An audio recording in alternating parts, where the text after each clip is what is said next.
Audio by Raising Free People Network.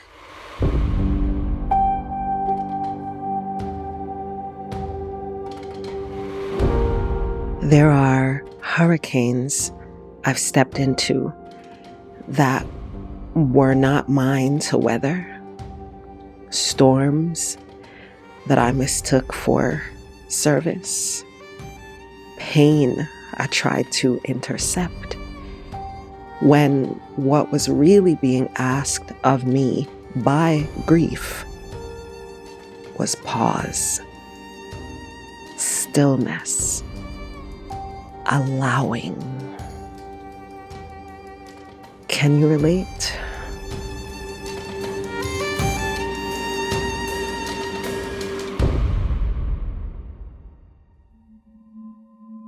I'm Akila S. Richards, grief literacy educator, longtime podcaster, here to explore what we lose individually and collectively when we fail to name grief as part of our everyday life. Grief isn't just about death, it's about endings, expired relationships, outgrown roles, identities and dreams we released. If we tend to grief in its diversity, we can expand our capacity to navigate change, to hold space for each other, and to move with more presence in a rapidly shifting world. This is What I Let Die podcast, where we move from grief struck to grief tending. What happens when we stop avoiding grief? Let's find out together.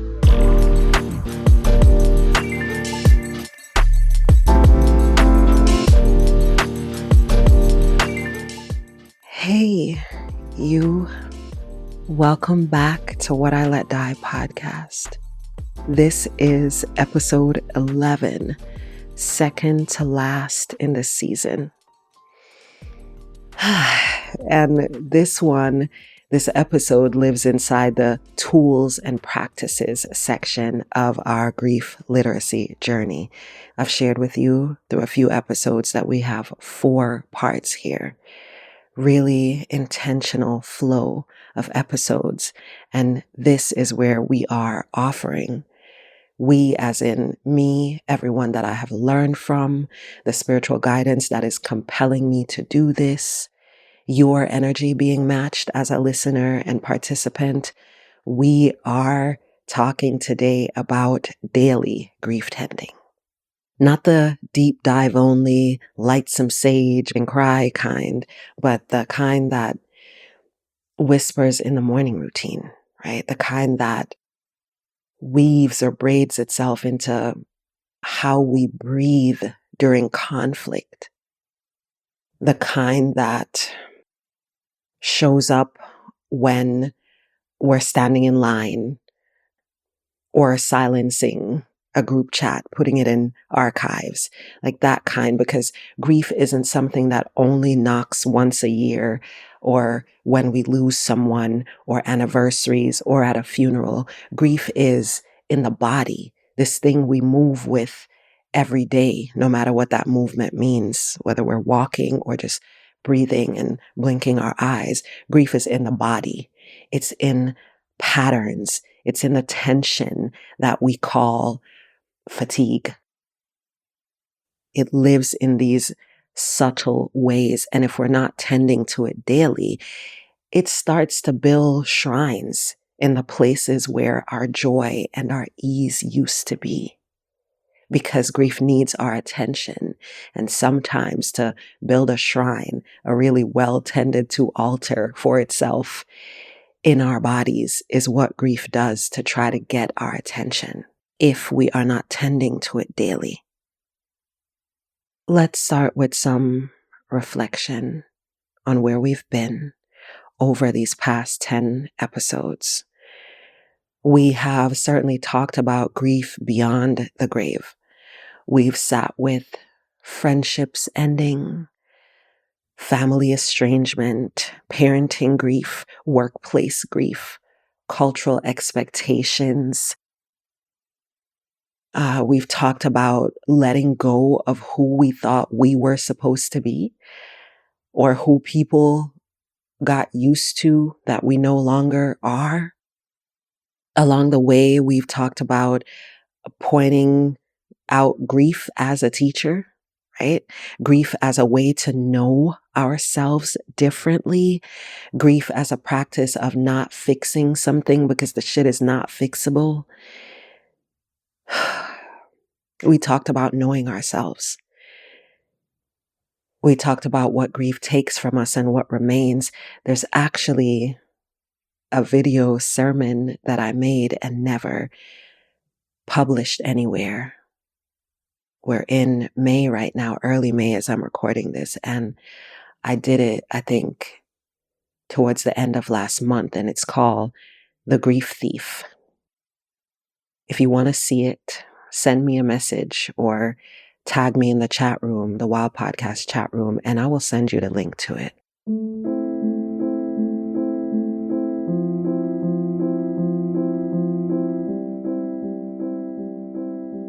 All right, so as this episode is about daily grief tending, let's get right into the practices. I'm going to share some practices with you. A few of them we're going to do here, real time, together, so that you can have practice with it right inside this episode. And then there are a few others that I'm just going to describe in detail so that you can practice them yourself, alone or with others.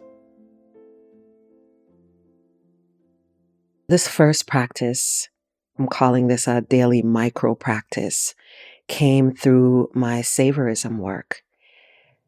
So really, I'm sharing here, almost all of these are my personal practices that I have worked myself or worked with a coaching client. A few of them I've done in circle. One in particular I've done in a large grief circle. So you're getting a variety of options here to let work you and to work with. So this one came through saviorism and it's called Letting the Silence Speak. Here's how it goes. You take 1 minute, 60 seconds, that's it. And you just don't speak. Not to yourself, not to anyone else. You set a timer for 60 seconds and you just be with silence. You imagine the silence swelling up. You let it itch. You watch it breathe. It sounds simple, but let's try it together. Let's try it together. Let me get my phone. Go to my stopwatch. And I'm going to take a minute and invite you to do the same. And you don't even have to set a timer. I'm setting the timer. So we're going to take a minute together, starting now.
And that moment has ended.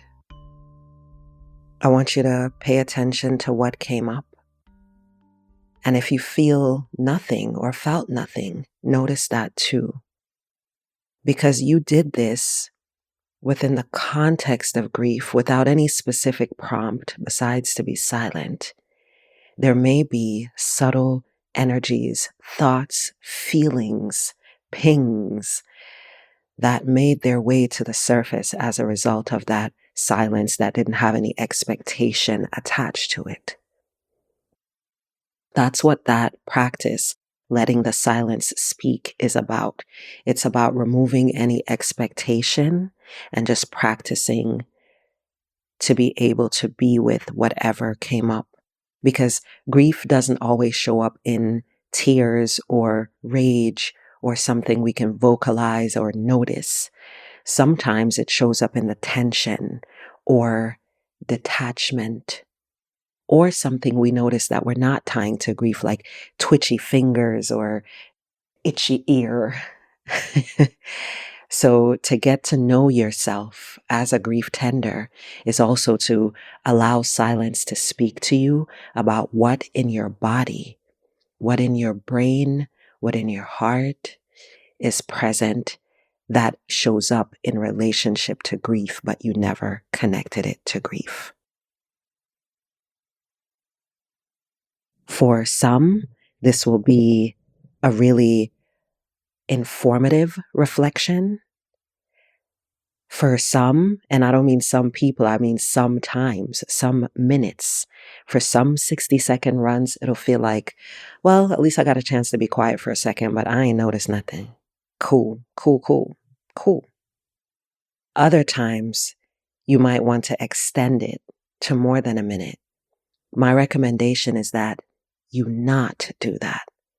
Let 60 seconds be enough for whatever you want to work with. Because after that 60-second period, you could take 30 minutes, an hour, or just another minute to reflect. And then you can choose another time to do it. A part of this practice is also about enoughness. Letting the time you chose to move with grief or to witness or notice grief be enough. So when you close this practice, you say, that was enough for now. How did that feel? How did that go? That's what you ask yourself when that 1-minute timer stops.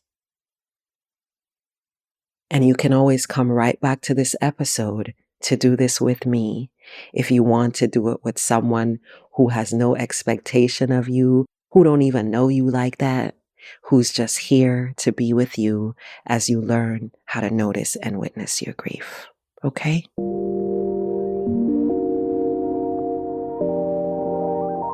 Practice number 2 is called a grief body check-in. This one is another one from my personal stash. It's meant for anywhere. Like you could do it during your kids' nap time. You could do it on your lunch break. You could do it before bed. You could do it sitting in traffic. It's an inward practice of somatic honesty. It's to get real with the feelings within the self. Let's do this one together as well. So this is another live guided practice that you can come back to alone or with someone else with my guidance and your wisdom and presence. Okay? So for this one, if you can close your eyes, if you're not sitting in traffic, close them. Or at the very least, lower your gaze, okay? And then you simply just scan your body slowly. Start from your hair, if you have it, to the very tip top of your longest or tallest hair, if your hair grows upward like mine. Start there and just work your way down and out as you move through shoulders and elbows. So don't forget the extended pieces, but just scan your body however you want, slowly. And as you do that, ask yourself, where is grief living in my body today?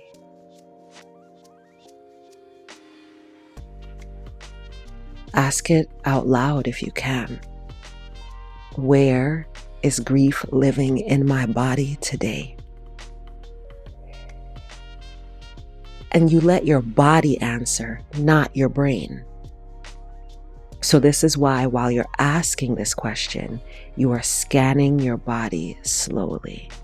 You start at the very top, but where you go from there is up to you. Just work your way down and around. This is how you invite your body to answer. You're occupying your brain with the practice of scanning your body in efforts to let your body answer. So maybe it's your throat that answers. Maybe your neck. Maybe your gut. Maybe it's a tightness. Maybe there's a sense of numbness somewhere. Maybe there's heat that feels like it's coming from somewhere on your body. My ears will exude heat. Sometimes if I feel ashamed or embarrassed, or if I'm tending to grief. What about you? And whatever it is, there's no need to do anything about it. Just witness it. Ask the question multiple times if you need to. Where, oh where is grief living in my body today? And just make note of it. Just witness what your body responds with. And when you witness it, say thank you. Say thank you. That's the whole ass practice. Scan your body slowly. Ask yourself, where is grief living in my body today? Pay attention to your body's response or responses and say thank you. That's it. Daily grief tending is not about fixing. It's about becoming more familiar with what happens to you when you grieve. So it's not about fixing, it's about familiarity. This one, I didn't really label it as a practice, but maybe it could be. But this is really about exposing some big grief myths. And I want to place it right here in between the two practices, or maybe this feels like practice number 3 for you. It's all good either way. It all counts. These are the top 4 big grief myths in my brain right now. And so many of these are informed by the numerous grief circles that I have facilitated, and the fact that certainly at least 2 times a month I'm in grief circle with multiple people, and then I'm doing grief work in a variety of ways through my volunteer work and my coaching practice and some of the rituals I'm invited to facilitate. So that's where these come from. Myth number 1. If I make time to tend to it, I will explode. It'll be too much. So I can't actually tend to my grief. That's big grief myth number 1. Another one, I actually don't have time to do this. This is like retreat level stuff. So like when I get some time off in November, that's when I can do it.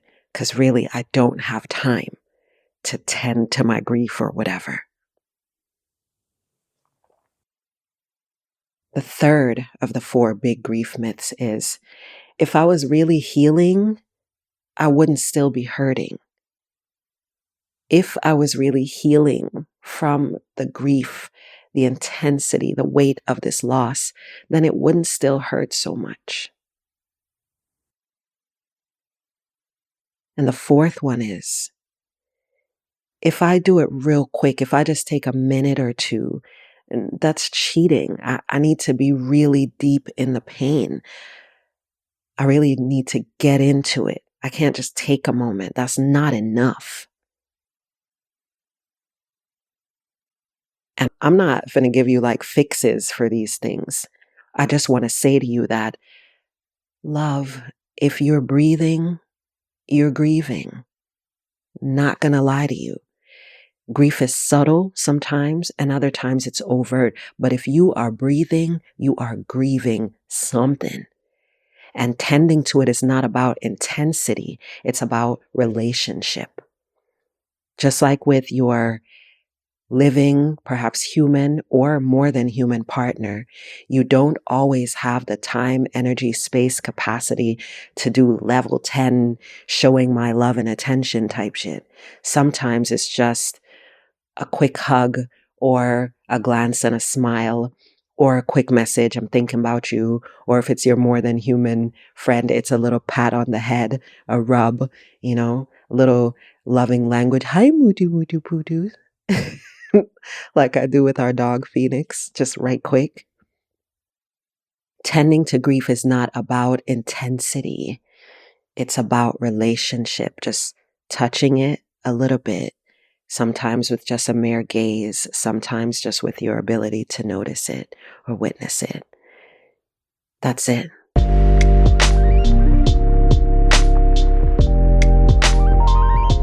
So another practice is called the micro funeral. And I like to refer to this as a choose your rhythm practice because it is something you could do anywhere.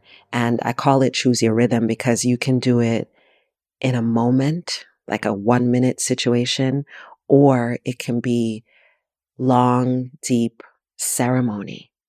It's ritual either way, because a ritual could be a second long or it can be a year long. It's ritual either way, but this offers you the opportunity to turn it into ceremony, which has specific pieces over a period of time and tend to call for a level of uninterrupted attention. That's the difference between ritual and ceremony. That's my difference between ritual and ceremony. Okay. So this one is a micro funeral and it can be done as ritual, right quick, or it can be done as ceremony. And this one is like a bite size, a micro version of my own practice of funeralizing a loss. In 2019, I don't remember if I talked about this here, but I know I went into detail around it in the eyelid course. In 2019, after some life-changing, pivotal experiences, traveling through the jungle, in the mountains, through various parts of Ecuador with a group of women who have become my sister friends. We meet monthly ever since our experiences together in 2019. This one came out of the funeral that I held for myself after returning from that journey. That's why I call it a micro funeral. And really, the idea of this one is really simple. It's simple. When something ends in your life, an idea, a plan, a version of yourself, something you expected to happen that didn't happen, when something ends, give it a funeral.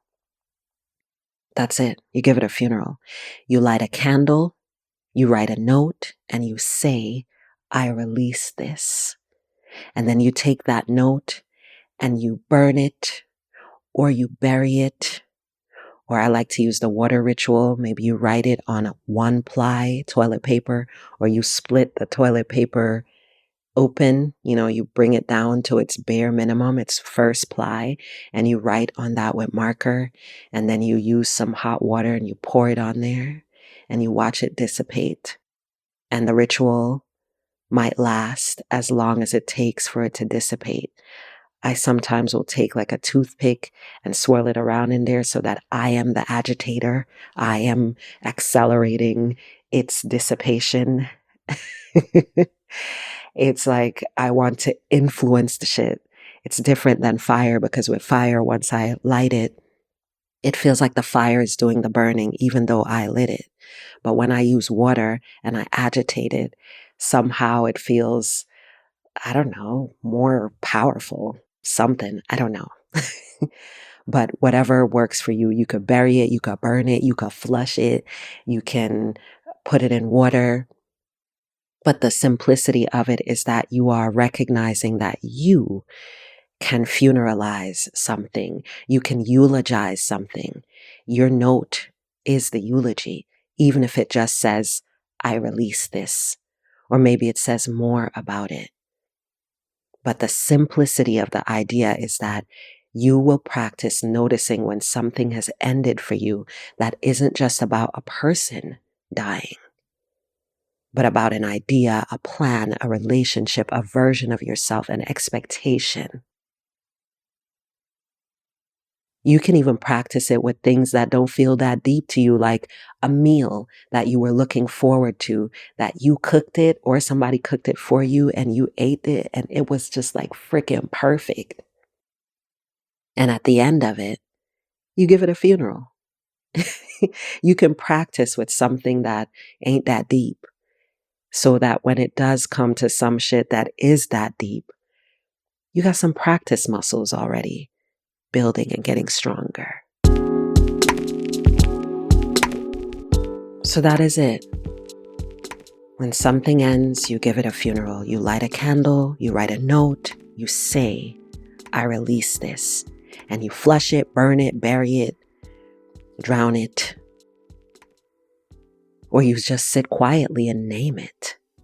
The practice does not have to be performative either. Again, it doesn't have to be a deep, thought out ritual. It just has to be intentional. That's the magic of it. It does not need to be performative. It just needs to be intentional. It could take 2 minutes or 20 minutes or 2 days or 20 days. It's your call. It's your call.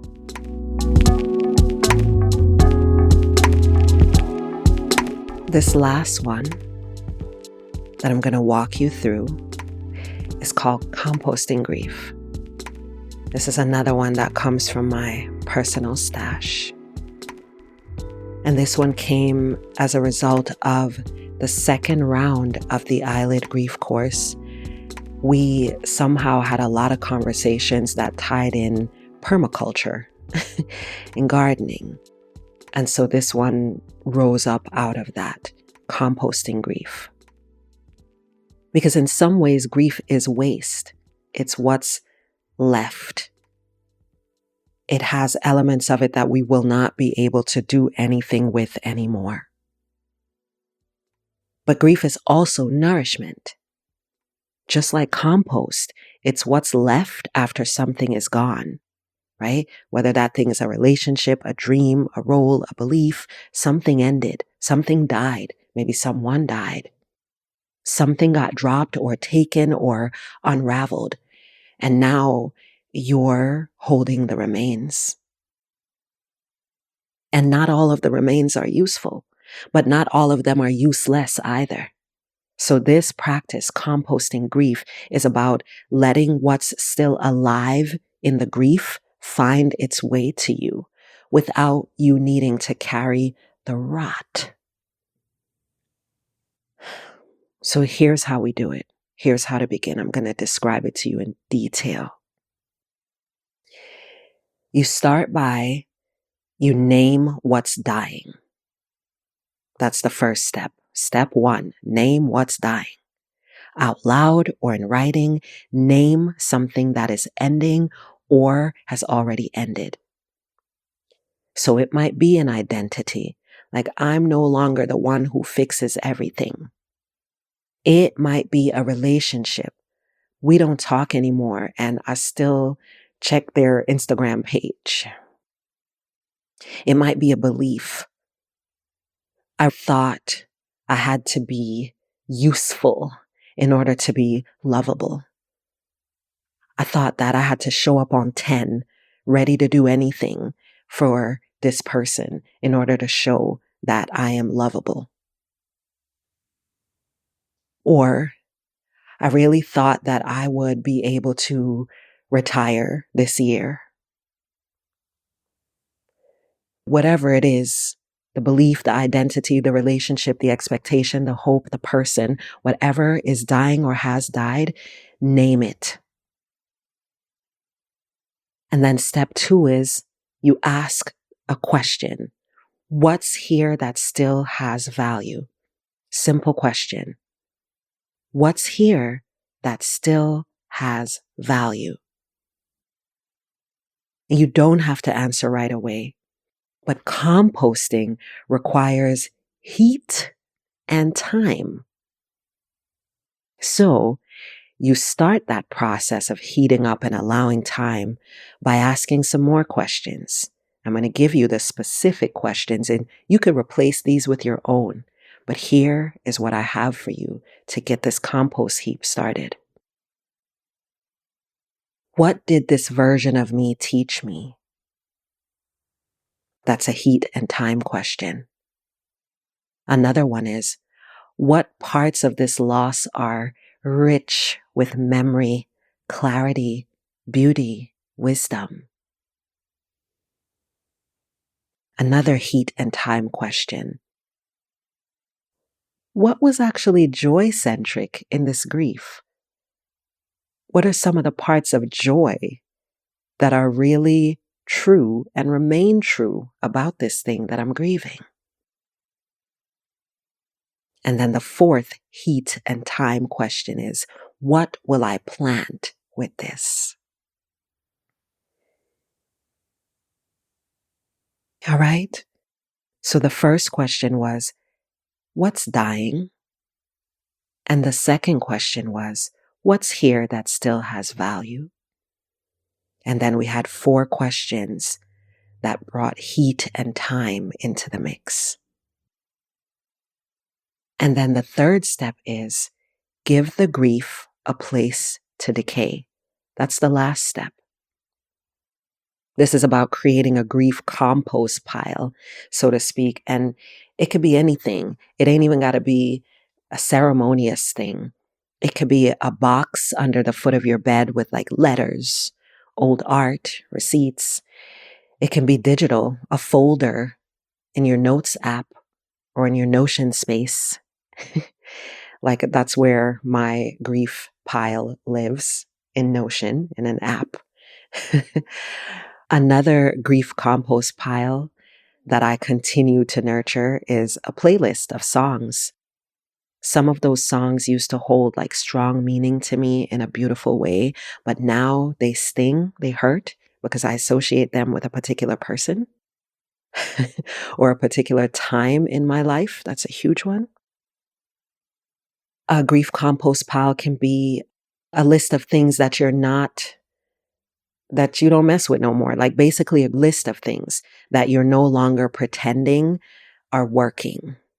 So it might be a name on that list because that's the name of a person you used to spend a lot of time with or try to perform for or perform with that you now let go. That could be on the list. It can be alcohol because you realize that your body is just not processing that shit properly anymore and it costs you too much to drink it. But it also feels like isolating because you like to have the glass of wine with friends or whatever. It could be a change in your body in a variety of ways, a change in your hair, a change in how you move in the world because of something that's really different out there, like COVID or measles or whatever, or how you moving in here because you're different. But it could be a list of things that you're no longer pretending are working. So once you've done those 3 things, once you've named what is dying, once you've asked what's here that still has value, once you've asked those composting heat and time questions, and once you have assigned a place for that grief to decay, that grief compost pile, then you've done it. In that moment, you have composted some grief. And you just let it sit. You don't rush to repurpose it. You don't rush to channel the grief into something else when it ain't ready. It's not time yet. You don't try to find the lesson too soon. Compost isn't fast. It's alchemy. So slowly, what once felt like just loss, pure loss, might start to give you language, perspective, new boundaries, even softness in something that once felt like callous, hard, like a rock on your chest. When you compost it, can even start to feel soft, can give you nutrients. And you'll know that you're composting instead of just clinging when the grief stops demanding that you go back. In other words, you will find that you are initiating time to be with your grief, that you are proactive and not so much just reacting to this urgent feeling of grief and loss, this sudden wave. The waves will always be there, but you will also be an initiator of a wave. Your intentionality around the grief starts to be just as trustworthy as the knowing that the grief itself is going to come. And that starts offering you something that you can take forward. Right? So this is you moving grief when you compost it.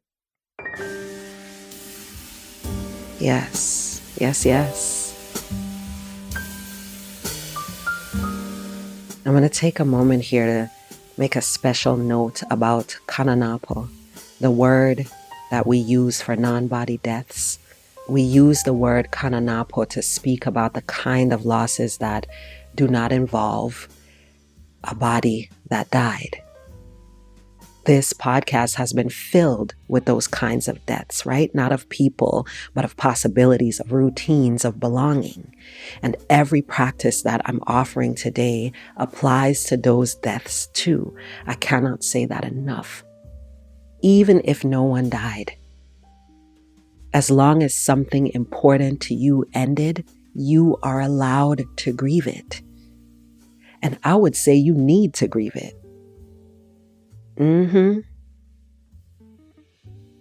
So today, love, here is what I want you to remember. Grief literacy is daily work, not because grief is heavy every day, but because being human is. It is. And when we create rhythm around grief, we are also creating room for joy to return, not forced, not fabricated, not the fake ass clarity. Oh, I'm so clear and so sure now. Just the type of joy that comes back when we are allowed to have our full spectrum of emotions. Rhythm around grief creates room for joy to return, not forced, not fake ass, just allowed. So I encourage you to try a few of these practices this week. I encourage you to share this episode with somebody who might need it. I encourage you to download it so that you have access to it so you could work it with somebody or multiple somebodies. And remember that if you want the Grief Thief video, let me know, reach out, and I will send it with care. So I want you to come back next week because episode 12 is special. They've all been special, but this is special, special, special. It's where I'm going to show you how to hold space for others in a grief circle. I'm going to take all of the knowings, the wisdom, the actual understanding, the real actual clarity that I have gathered and nurtured over these couples to give you some how-to around facilitating your own grief circles. Not as a therapist, not as an expert even, but as somebody willing to witness and be witnessed. That I'm an expert at. I'm an absolute expert. at witnessing and being witnessed. And so much of grief is about that. So that's what we're doing next week. Until then, let the silence speak. Let the body teach. Let the grief guide. And remember that you are not alone in your grief. Peace.